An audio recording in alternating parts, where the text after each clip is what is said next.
And if you dig around a lot of their websites, for example, one of the things they'll say is it's okay to have 18 to 22% of your accounts receivable longer than 90 days. Can you imagine? Kick it.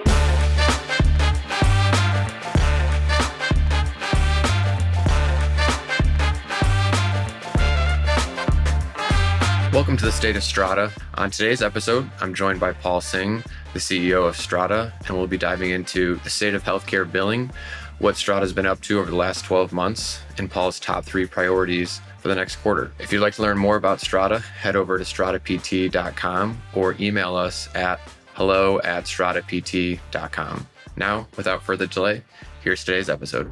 All right. So what do we want to talk about? Yeah, so Paul, let's start off with kind of a 50,000 foot perspective of what's going on in the industry right now, and then we'll kind of go back and look at Strata in the last 12 months. Well, I think, okay, so the thing about like macroeconomics is nobody ever thinks it applies to them until all of a sudden it really does.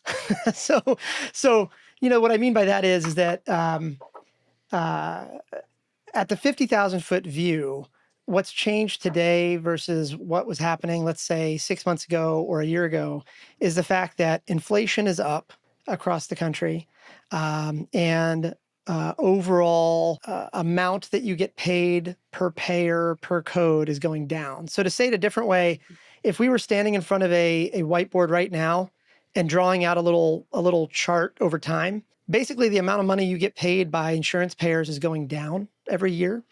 So about 1.5% to 2% a year is what it kind of averages out to. And then the other thing happening is inflation's going up. So, what used to be 2% a year is right now, depending on who you talk to, somewhere between 6 and 8%. And again, these are macroeconomic issues. Most people don't think they apply to them until they do. So as an example, most providers in our industry can directly feel the impact of payer reimbursement amounts going down, that 1.5% to 2% number that I mentioned. Like if you were getting paid, let's call it $100 for a certain thing last year, and you're getting paid $98 for the same thing, you can acutely feel that. And that's not a surprise to most people. I think if you ask most, practice owners that have been in business for at least 2 or 3 years, if not more, they will openly tell you like, oh man, it's tough. It's getting harder and harder, and here's what we're doing to make up for it. The other line, the inflation line, is much more impactful now because, look, if your employees were asking for like a 1% or 2% raise and accepting that a year ago, it's hard for them to accept that now. Like it's hard to look at the fact that a mortgage at the time of this recording is like around 7%. Whereas, 3 years ago it was 2, and so what are your employees going to do? They're absolutely going to ask you as a practice owner to give them a raise. And so now if you draw out that chart on that whiteboard that I just mentioned, what you can see is those lines are squeezing you. Like in the middle of those 2 lines is the practice. So you're getting squeezed on the top line by the payer reimbursement, and you're getting squeezed on the bottom line because of macro economic stuff like inflation. So that's like the big thing that's happening.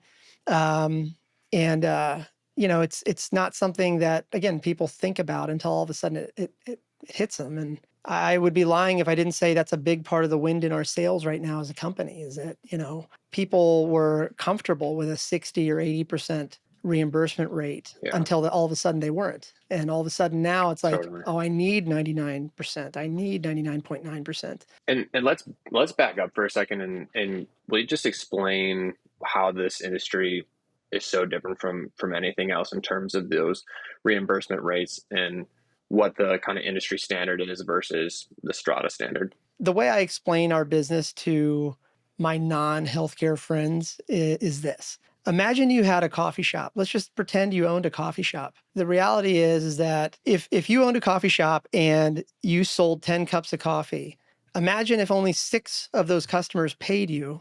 And of those 6 that paid you, they could pay you almost anything they wanted. Like that in of itself right there should make you uncomfortable because that's not acceptable. Like you and I, if we went into a Starbucks or a Pete's or whatever coffee shop and we were one of the 4 people that walked out of there without paying, the cops would show up and we'd get arrested, you know, or if we paid some random amount, you know, we especially if it was lower than what the coffee shop accepted, we'd probably get arrested. But, you know, somehow in the healthcare industry, it's above all of our pay grades. But somewhere, somebody said it was okay to have this like nebulous thing called revenue cycle management, which is basically a fancy term for how doctors that accept insurance collect that money from the insurance payer. Um, and I don't want to sound like a conspiracy theorist or like, you know, some other, you know, Yahoo on the internet. But you know, the business we're in gives you a really interesting perspective on sort of what's really happening. I think that you know, if you were to turn on the nightly news right now, I don't care what you listen to, CNN, Fox, whatever you listen to, it doesn't matter. Inevitably, you will eventually come across some story about the rising cost of healthcare, da da da. And almost always it's implied, not explicitly said, but almost always it's sort of implied that it's because of those air quotes greedy doctors that are just making all this money hand over fist and driving around, you know, $500,000 sports cars. That couldn't be further from the truth. Like, could not be further from the truth. The reality is that, you know, these doctors go off to school for in some practices, or sorry, in some disciplines, 5, 8, 10 years, sometimes more. And so they put in all this work. They probably get into a lot of debt to do that. And then they come into this industry where the amount of money they can make is actually capped. It's actually defined by the insurance payer. And if you don't believe me, you just go to the doctor, give them your insurance card, wait 6 weeks, and wait for the explanation of benefits, the EOB, to be mailed to you. And you'll almost always see a line at the bottom there that says something like, you know, insurance adjusted rate. So it's like whatever rate the doctor charged for their time, and then there's a discount, and then it's whatever rate the insurance company paid you. So imagine going back to this coffee example. It's like, imagine the coffee shop owner says, this is a $4 cup of coffee. And you just slap $1 down on the table and you're like, well, that's cool. I just think it's worth $1. And you just walk out. We could never do that in that example, but somehow in healthcare, that's normal.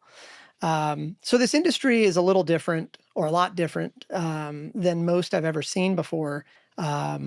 And again, I don't want to sound like some crazy conspiracy theorist, but like the deeper you get into it, the easier it is to see how different this is. Like there's a lot of stuff that happens in the healthcare payment reimbursement world that would be wholly unacceptable in any other industry. Yeah. You know, like one more example. Sorry, because I get hot on this topic. Yeah. Like if I hire a plumber for my house, let's just say I hire a plumber to fix a toilet in my house and I don't pay them. It's generally accepted, doesn't matter whether you're in Tennessee, Virginia, Texas, wherever, it's generally accepted that person or company, if they can prove to the court that they had a contract and that you didn't pay it, it's generally accepted that they can put a lien on your home. They can literally prevent you from selling it. It's almost like if you don't pay your child support, you know, well, you know, we know that they can garnish your wages. Like we know that, right? But somehow that's not applicable here. Like, you know, payers can essentially agree to any rate they want, and it doesn't have to be, you know, whatever the provider thinks. So anyway, I know there's reasons for this, but I think that more people are being harmed because of this than are being helped. And that's the Sure. problem. And for most PT, OT clinics, they're getting paid, what would you say, 80% at best of what they're actually owed? Yeah. You know, I always hesitate at using phrases like always and never. But if we're talking about trends here, and you look at sort of the clients that tend to switch over to us every month, that sort of thing, one of the benefits of what we do is we can kind of see what they were dealing with in the weeks and months prior to coming over to us.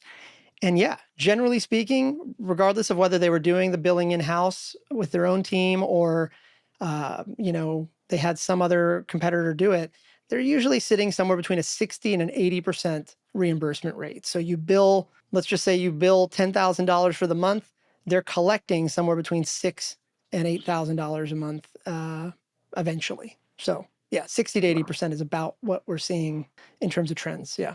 Sure.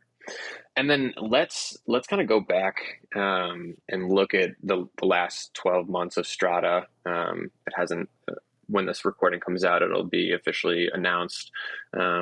What you've done and what you've kind of taken over here at Strata. But give us the last 12, 16 months from your perspective, and then we'll kind of jump into where Strata is going over the next quarter or so. Yeah, well, keep me honest here. In broad strokes, the second half of 2022 was really about looking inwards. Who's on our team? What do we do? How do we do it? How does the technology work? Where are the gaps? It was really just kind of, I sort of describe it as walking through a minefield and just picking up every rock, looking under it, and then putting that rock back carefully and just making a big list. And that exercise sort of helped guide, not only an understanding of where we've come from, but also what we needed to fix. And to summarize, what was clear was that we needed to recruit heavily. And this is not a reflection against anyone or anybody on the team, but I think the entire team would agree that we needed to build out a much more diverse, broad, bigger engineering team. So that's a huge component of it. We needed to recruit some sort of marketing function and team to help us also spread the word about it. And across the organization, we also needed to kind of simplify or articulate, or at least define processes. Like the company went from like essentially one person to all of a sudden 25 people, then all of a sudden to 35. We're just keeps growing and faster. So the last half of 2022 was just looking inwards. Then if we started the recruiting at that point, I would say the first quarter of 2023 was about talking to as many clients as we could. So it's not maybe the sexiest thing in the world, but between me and Jessica and Adam on the team, we just scheduled daily calls with as many clients we could get on. And the long and short of it is, the question I would ask all of them is, I don't really care to know what we do well. I'd like to know what, in your opinion, we have not done well. And that was, for the first quarter this year, sort of looking at collecting as much information as we could from the clients we already have. The good news about that, by the way, is that it all generally lined up with the gaps in team were. Like, in other words, a lot of the feature requests, for example, kind of there were like 5 things that were this similar across, 50 clients. And you're like, oh man, well, that's an engineering thing right there. We need more bandwidth there, right? So first quarter of this year was really about just then talking to as many clients as we could. And I would say that the second quarter then was about, starting to get a little noisy. So starting to invest in pay-per-click marketing, starting to invest in search engine optimization, starting to invest in marketing in the content flywheel, that sort of thing. And yeah, so we're recording this now, I think maybe 2/3 of the way through the second quarter. Pretty soon here, we're going to pull the leadership team together down in Florida at our headquarters to start talking about the third quarter. But if I were to summarize my thoughts on the second quarter, I would say, if nothing else, we have proven that prospects are willing to talk to a company they've never heard of, right? Because like our lead volume has doubled every month since we started stepping on the gas. And I think on the other side of this, it's also this quarter has also proven that we need to get even noisier about what we're doing. And I don't mean that in any selfish way. I sort of mean that, from our perspective as a company, I know our data is our data, right? Our data shows that we can empirically collect 99.999578, whatever the 6th digit is past the decimal point. We know we can do that. And look, selfishly, I do want more and more of the clients to switch to us. But realistically, I just want them to know that that's possible. So a lot of the content that we're starting to ramp up now, both written, video, audio, whatever, is really more about pushing this narrative publicly that you deserve every dollar you've worked, because that's the minimum standard we expect in every other industry. It surely should also be part of healthcare. And hopefully you'll come do it with us. But even if you don't, hold your current staff or your current provider to the same standard. And that's essentially going to be what we head into Q3 with. So Yeah. And and that last point, Paul, there's a real misunderstanding that 80% is good, or that if you're in 80 to 85 or 70 to 80%, that that's as good as it gets. And I think that's where you and I kind of talk about breaking that stigma of it can get way better than you deserve more than 80% of what you're billing here. I like to joke about this, and I'm like, whoever the PR person is for revenue cycle management probably needs to get paid a couple $1 billion, because somehow they've convinced everybody that 80% is okay. Like my 3-year-old that walks down the sidewalk, if he sees a penny, he's going to pick it up. Like even at 3, he sort of knows, like, hey, this penny is worth something. It's worth more than the 0 pennies I have right now. Right. But somewhere in the healthcare industry, whoever it is that has figured this out has somehow convinced everybody that collecting 8 out of every $10 is acceptable, or collecting 6 out of every $10 is acceptable. And, that's the mission, is just sort of explaining to people that that's just not acceptable. And yeah, I have a vested interest in us benefiting if more people buy into that, but I genuinely don't care if you use us or not, as long as you get every dollar that you work on, that you earn. Because, the flip side of this, by the way, the thing that people listening to this can unfortunately never really see is, I've been on my fair share of sales calls with my partner, Adam. These are emotional calls. The difference between collecting 80% versus 99.9 for a lot of practices is the difference between barely keeping the lights on versus being able to give your team raises or take a vacation for a week. I think, all joking aside, people got away with 60 to 80% because when times were good, that was just enough. Sure. I mean, hey, we're making money. That's great, and then all of a sudden it wasn't, and I can't tell you how many people come to us weekly now that are like, hey, here's my problem. Can we fix it? And it's like, well, yeah, I mean, it's just really a function of how important it is to you. Like, we can turn you on in one day if you want to. It's truly emotional. I mean, a lot of practice owners are barely making it. They're paycheck to paycheck, or like, no, here's the thing, by the way, as much as I've been spending the last few minutes telling you all the differences between healthcare and everybody else, let me tell you one thing that is the same. And that is that if you ask 20 healthcare or practice owners, if you ask 20 physical therapy practice owners how they're doing, they will inevitably tell you that they're killing it. Like, oh, we're killing it. Yeah. We're crushing it. We're doing so well, right? Because if you ask them in a group, nobody ever wants to tell you, that things aren't looking so good. But the minute you build a little bit of rapport with them and you get them one-on-one and you're like, well, no, how's it really going? That's where the emotions really come out.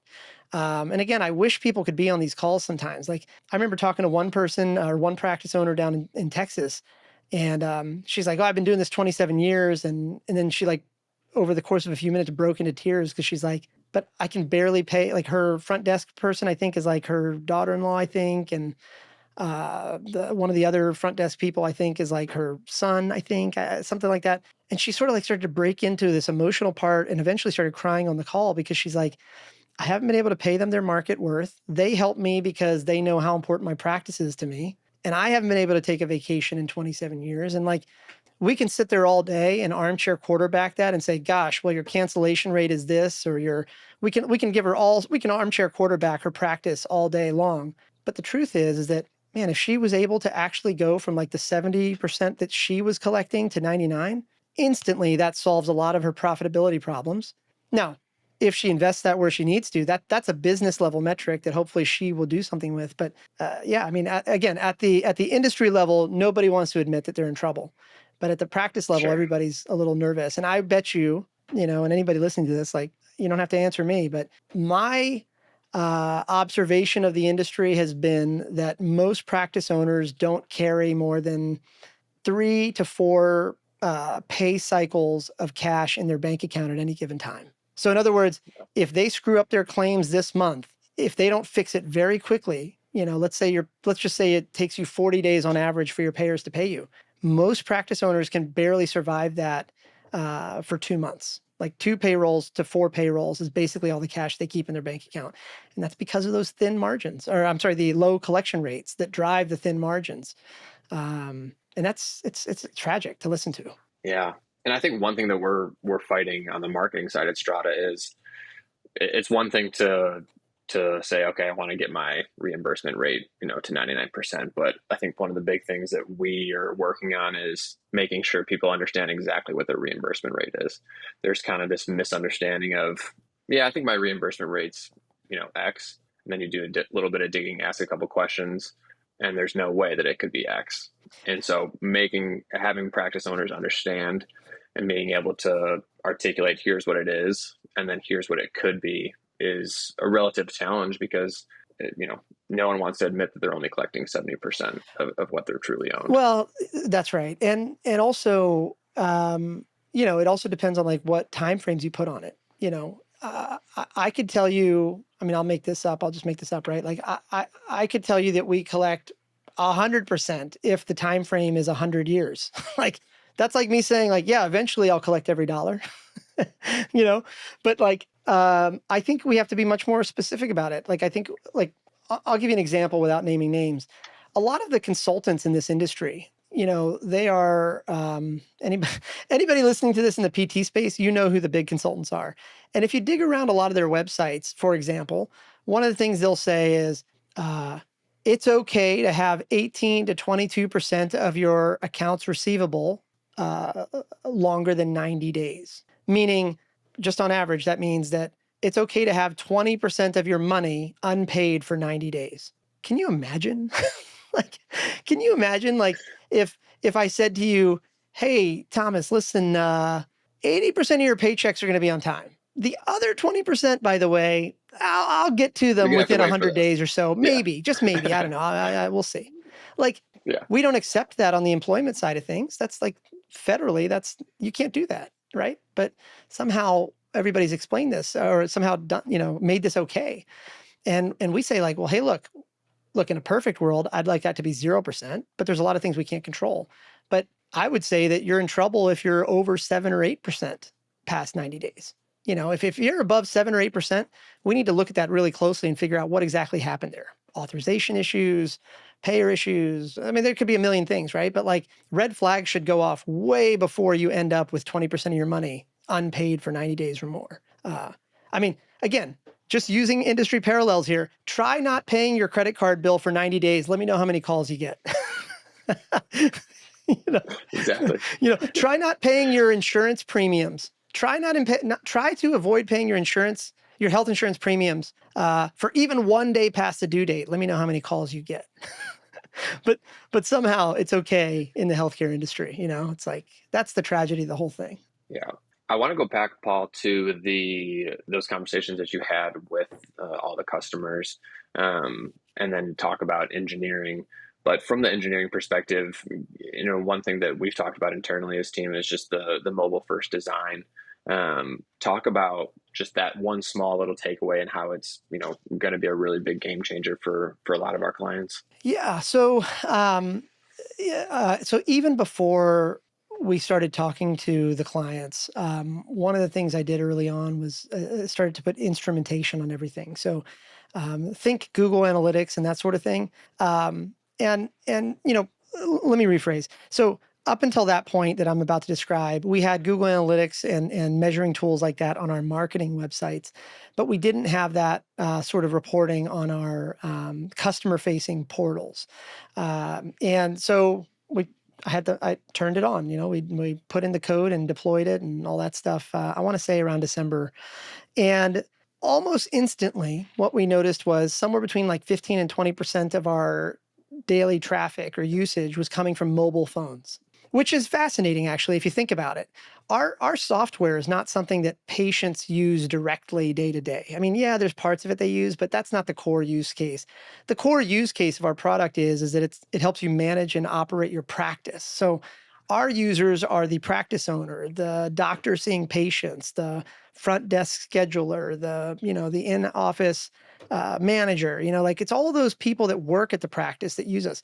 And nobody could have told you that 15 or 20% of these people were using their mobile phones. I don't want to throw anybody on our team under the bus, but I think that in hindsight, when we asked everybody internally, like, what do you think the usage is going to be? Everybody said desktop, or laptop, whatever. But I mean, the empirical data was hard to refute almost instantly. You could just see, like, and even to this day, you can see it. So the reason that's important is that, it was sort of this real proof that at our core, we're a consumer company just like everybody else. Like, in other words, most healthcare companies, well, let me rephrase.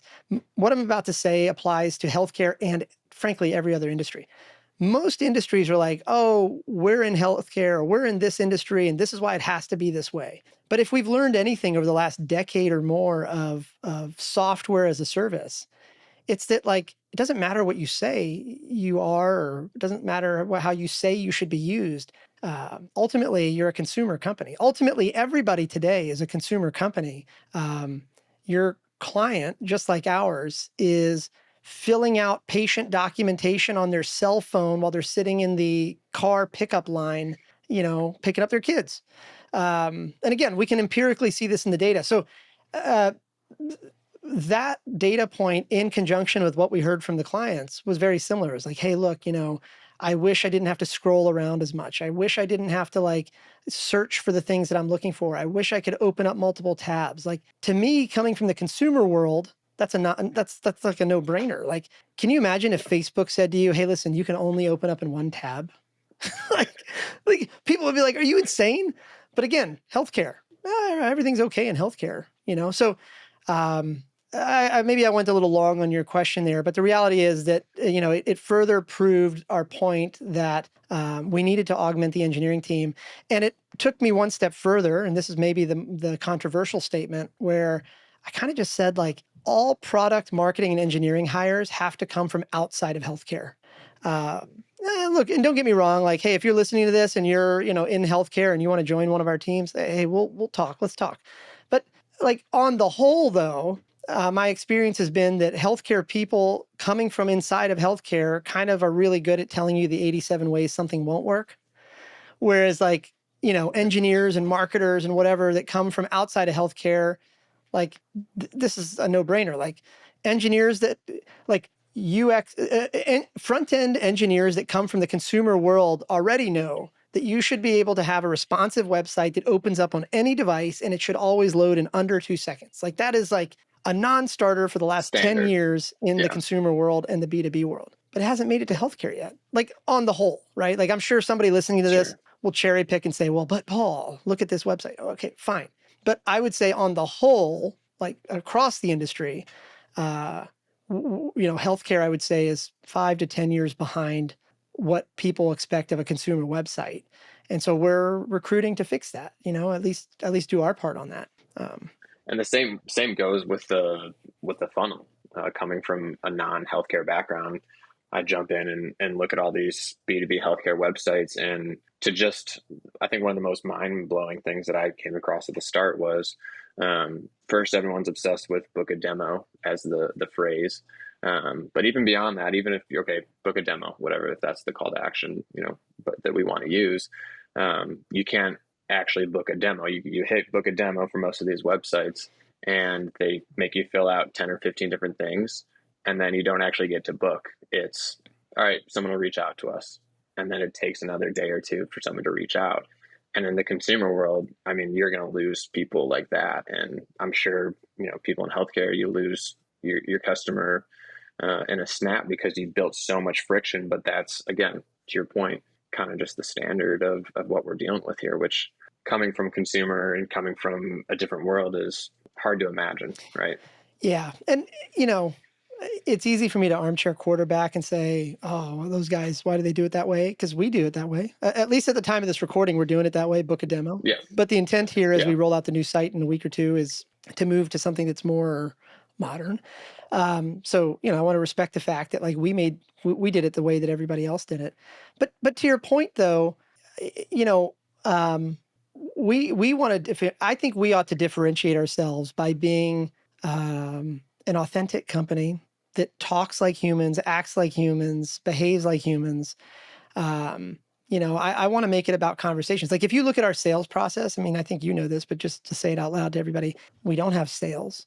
We don't have discounts. We don't have expiring offers. Like, hey, if you sign up by this Thursday or whatever, it's the end of the month, I got to hit my quote. We don't have any of that stuff.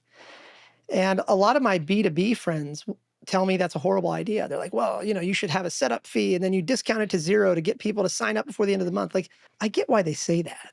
And I get why that works in B2B sales. The thing about our business is that, like, I don't really want to build it that way. I think that, like, what we sell here is something that's much more, it requires much more deep trust. Like, you don't have to understand healthcare or billing as much as I do or claim to do, which, arguably there's smarter people than me on our team. But I would say that, like, this is like an example of, like, if I'm selling you on something, you have to trust me enough to literally hand me your wallet and know that I will take care of that wallet as carefully as you would. And you can see that in our business model. I mean, everybody knows this, but, like, we don't have any software fees. We have no, there's literally no recurring costs to our software. We just keep a percentage of what we collect, and so if we screw that up, we don't get paid. Now, frankly, if we screw that up, you don't either, which is why we have to, like, do our jobs well, and we have to, like, invest in technology and all that stuff. But anyway, I think I just want to say, like, you're right. And I don't want to, like, I want to make sure that people don't think I'm, like, absolving myself and ourselves of the fact that we also did it that way, for book a demo and all that stuff. But I think the real opportunity here, the real differentiator here is to, like, differentiate via authenticity. If people really want to get into the nuts and bolts of this, like, drop us a line and we'll get into a deeper episode about this. But for example, I think a lot of companies, at least in the healthcare space, put marketing under sales. So everything's about a discount. Everything's about a demo. Everything's about, like, this month's quota. Whereas, like, for us, our marketing function sits off to the side of sales. Like, our sales team obviously needs to think about, like, how do we talk to as many people as we can and help them where we can and all that stuff. Obviously, that's, as a business, we have to do that. But from a marketing standpoint, we need to like drive more awareness to the problem. Like, look, as a byproduct, drive awareness to Strata, but primarily to drive awareness to the problem. So what should you get reimbursed? What are the case studies? Like, why should you do this? How should you do this? We should give away all of our stuff. Like, our marketing strategy, as you know, is really show, don't tell. We're in an industry where everybody says, we're the best. And whatever. For us, it's like, you pick, you decide. But here's all our data. Here's how much money you can make on that CPT code. Here's how much these payers are reimbursing in real time. Real-time feeds everywhere. You do what you want. If you want to print them out every month and give them to your billing team and say, go work at that standard, to me, that's a win.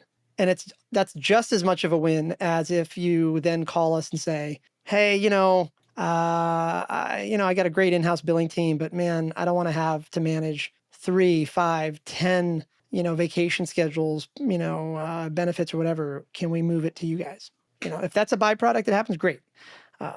If we need to do a separate episode on that, I'm happy to do it. Yeah, there's definitely a lot, and as we kind of roll out more and more of our data and expose, right, we've got 13 years worth of data to show. There'll be a lot of questions around it, I'm sure. I think, again, as an aside, and again, if people want to talk about it separately, we totally can. But, like, the question I ask myself all the time, for better or for worse, is like, why does the world need another billing company? Right? That, like, as an investor, so I've done, I've angel invested in 3,200 other companies over the last 10, 15 years now. And the fundamental question I ask everybody before we even get to metrics and everything like that is why does the world need one more whatever you do? Right? And I'll ask that question of us. And the truth is, the world doesn't need another billing company. It doesn't need any of these things.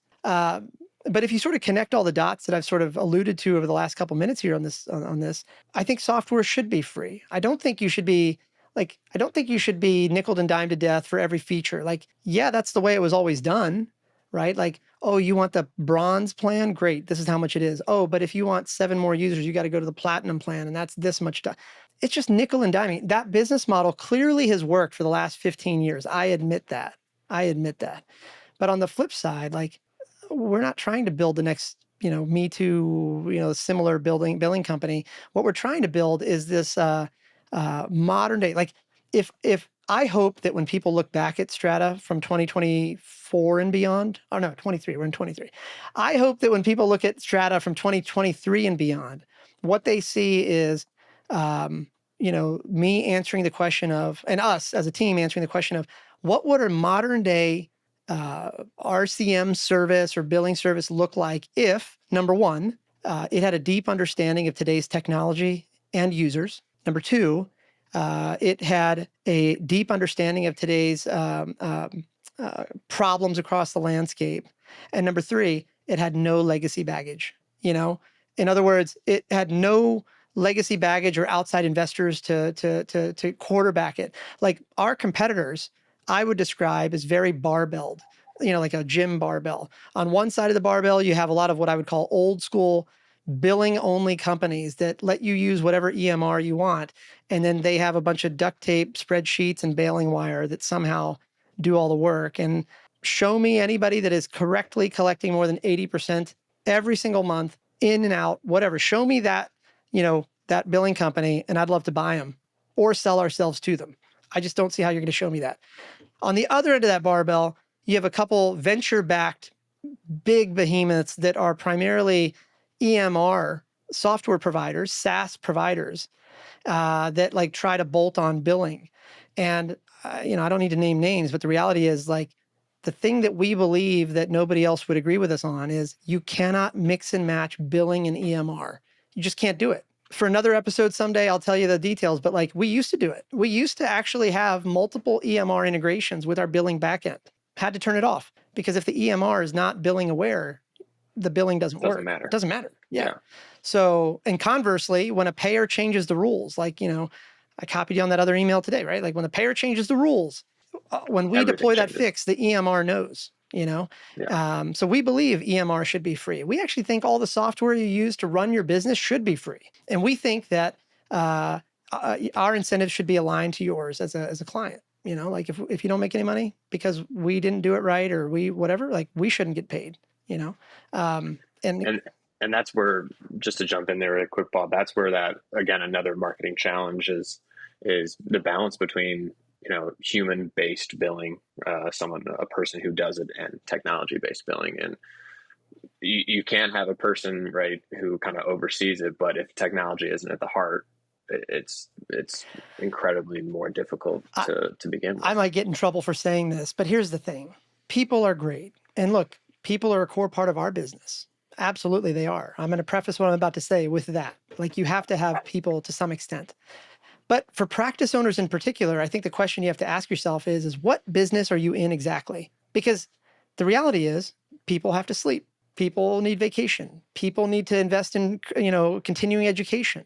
And so the problem, I think, for practice owners in particular is that you can't dabble with in-house billing. You have to either go all in or you need to go all out. And when I say all in, it means like anybody that, okay, so here's where the controversial statement really will start coming in. If you have 1 to 3 people in your company or in your practice that are doing the billing, you are dabbling. Plain and simple, you're dabbling. I don't care what anybody says, because the reality is when you have less than 3 people working on a given problem, they can't work unless you have your shift set up. They're probably sleeping, 8 hours a day. They're probably off 8 hours a day. They probably only work Monday through Friday. And the reality is they're probably, just like any other human, trying to always juggle the urgent, like what happened today. So you either need to have like a team of 100, and you can do that. Like we know big health systems do that. Or you need to invest in technology. And, in our case, for example, we're collecting hundreds of millions of dollars for our clients. And you can see it on the website by the time this thing gets public. Like all of our data is public. But at the time of this recording, we're at 30 full-time members on our team. And realistically, by the end of June, probably 32, 33 full-timers. So, and we're heavily on the engineering side, right? So the point is, though, is that I think people need to really ask themselves directly, like, what business are we in here? Because you can't dabble with billing. You could be the best doctors in the world, but if you don't get paid, you're not going to stay in business very long. Doesn't matter. Yeah. So the last question I got, Paul, and then we'll wrap up, is for the next 3-4 months, give me your kind of top 2-3 priorities. What's your main focus on right now? Well, the timing of this question is a little tricky because as of the time of this recording, we're pulling the leadership team down to our headquarters next week to really talk about what the third quarter is going to look like. But if you were to ask me, just my priorities, with the caveat that they might get adjusted a little bit after that conversation next week, what I would say is that, like, from my seat, we really do need to make a bigger splash across the industry. Again, I people might not agree with me on this, but I really truly don't care whether somebody uses us or not, as long as they collect every dollar they earned, right? So what does that mean to me? Well, that means that at this time of the recording, caveat might adjust just a little bit next week. I would say that there are three prongs to that I need to be focused on. The first is we need to really double down on our outbound efforts, like pay-per-click, search engine optimization, all that stuff. The second big prong, if you will, is really around content strategy, stuff like this. Like, let's talk about the company more. Let's talk about clients. Let's just start to crank out content, get it out there. And I would say the third big prong is let's really double down on programmatic data, publishing programmatic data, meaning let's create free benchmark reports, real-time dashboards, all that, regardless of whether you use us or not. Let's give you resources where you can kind of see everything you want to see, everything you wish you could have known about a practice. Like, what are the key metrics of a practice in real time? What are the key metrics of payers right now? What are the key metrics of every CPT code at the state level and the national level? So those three prongs are really about just driving awareness. And I would say personally that I would be surprised if, that any of those three come off my plate after this leadership meeting. I think, it's inevitable. Like, what we're talking about here is inevitable. Like, I really want us to build the path towards becoming the Stripe for healthcare.